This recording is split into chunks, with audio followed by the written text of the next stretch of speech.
अस्सलाम वालेकुम नाज़रीन, एक बार इस वीडियो को देखिए। As well. Let's go straight to Bernard Smith is live for us in the Jordanian capital, Amman. He's reporting from there because the Israeli government has banned Al Jazeera from reporting in Israel and the occupied territories. Bernard, so we're seeing more of those explosions. What more can you tell us? Well, it was to be expected. We've had the air raid siren also here over the Jordanian capital, Amman, where I am, although I haven't seen anything in the skies yet, although there were a couple of searchlights pointing up at the skies earlier on. नाजरीन, ये Al Jazeera का जो है video clip है जो Iran Israel पे जो हमला किया है, लेटेस्ट न्यूज़ है ये सारी खबरें की तफसील बात करना है। ये जो वाक़यात जो हो रहे हैं वो जायज़ तरीके से ईरान अपना बदला ले रहा है। साथ ही जितने भी इसराइल के साथ जो मदद कर रहे हैं, जॉर्डन, उसके रास्ते में जितने भी लोग, जितनी कंट्री आ रहे हैं, वो सब मदद कर रहे हैं इसराइल के। यानी कि इसराइल कई लाखों इंसानों की मौत का जिम्मेदार है। वो उसको सबक सिखाना जरूरी है। अब नहीं बच पाएगा उन्हें। यानी कि एक साइंटिस्ट की जो मौत है, हजारों यहूदियों की बदला हो सकता है। यानी कि गाजा में जितने भी लोग फौत हुए, दुनिया के मुल्कों को आवाज सुने नहीं आई है। जब यहूदी मर रहे हैं, यहूदियों पे हमला हो रहा, तो सारी दुनिया चौकस हो गई है। हम चाहते हैं गाजा में एक आदमी का बदला, उसकी चीख के बदले में यहूदियों की मौत की चीख सारी दुनिया में सुने आए। तभी इस दुनिया के लोगों को पता चलता मौत का दर्द क्या है। रहा योन्ने जो है एक मदारी है, उसके जितने भी मेंबर्स है उसके सामने नाचते रहते हैं। जब गाजा में इतने हंगामा हुआ, योन्ने को कोई असर नहीं पड़ा। जब ईरान इसराइल पे हमला कर रहा है तो सारी दुनिया में तकलीफें हो रही हैं। क्या गाजा के लोग इंसान नहीं हो सकते? क्या ईरान के लोग इंसान नहीं है? मैं चाहता हूं एक साइंटिस्ट की मौत के बदले में 1000 यहूदियों का बदला होना है। सारी दुनिया में यहूदियों की मौत का चीख सुनना है। तभी नेतन्याहू को पता चलता मौत की तकलीफ क्या है, भूखमरी की तकलीफ क्या है, इन यहूदियों को पता चलता है। रहा जितने भी मिडिल ईस्ट में जो यहूदियों को सपोर्ट कर रहे हैं, एक दिन इंशाअल्लाह उनका भी वैसे ही दौर आएगा। उनकी भी मौत का तय है, चिल्लाना तय है। आज सऊदी अरब जो अपने आप को मिडिल ईस्ट का बहुत बड़ा कंट्री समझता उन्हें, आज खामोश है। गाजा की मौत दिख रहा नहीं उसको।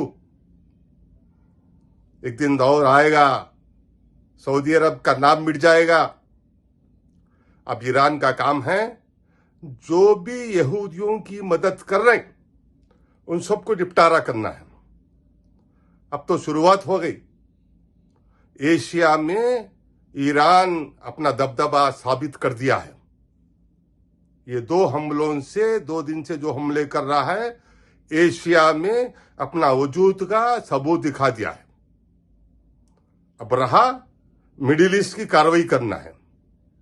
मिडिल ईस्ट में जितनी भी जनता है वो अपने अपने हुकूमतों के गुलाम है। वो जब तक एडिल फ्रेंचाइज नहीं है वहां पर उनके कंट्रीज में गुलाम है।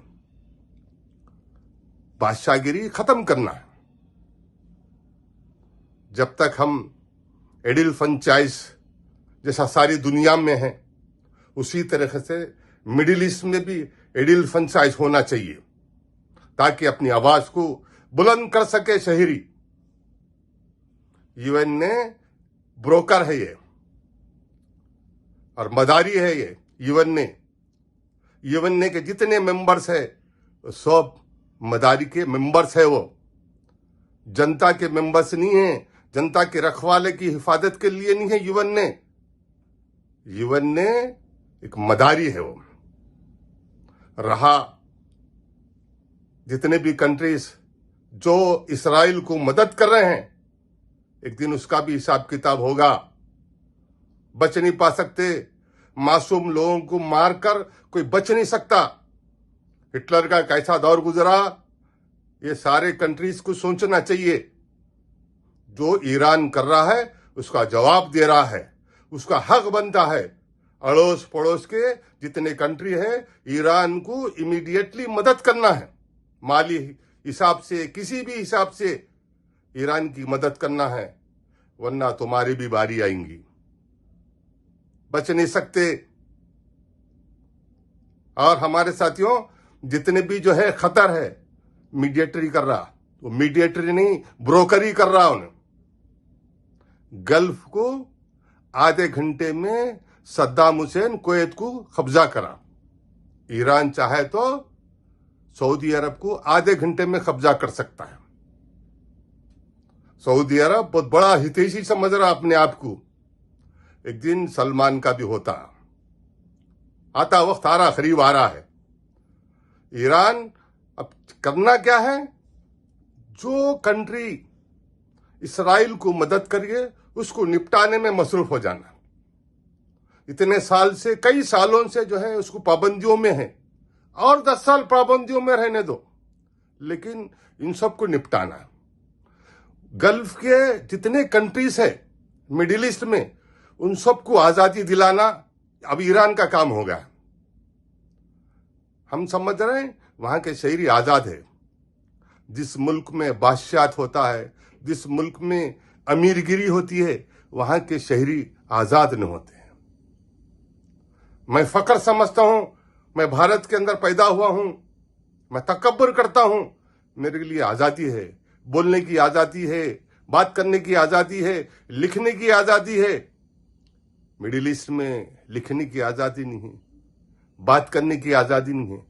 वहां पर गुलाम है, वहां पर अपने अपने हुकूमतों के गुलाम हैं। ईरान को चाहिए मिडिल ईस्ट में इन सबको निपटारा करना है। शाबाश ईरान, अपना वजूद को बरकरार रखे हैं। मेरे साथियों, ईरान जो कर रहा है वो वाजिब कर रहा है। उन लाखों जो मर गए हैं उनका एक एक हिसाब होना है। नेतन्याहू ने अब नहीं बच सकता, उसका टाइम करीब आ गया है। कहीं भी कौन से भी बिल में छुपने दो, इंशाल्लाह अल्लाह उसकी मौत लिखे हैं। लेकिन सारे यहूदियों की मौत का चीखना चिल्लाना सारी दुनिया देखने का है। I proud, I am Indian. तकब्बुर करता हूं, मैं इस देश में पैदा हूं, जिस देश में बोलने की आजादी है, लिखने की आजादी है, पढ़ने की आजादी है। मैं सलाम करता हूं मेरे भारत को। खुदा हाफिज, सलाम अलैकुम।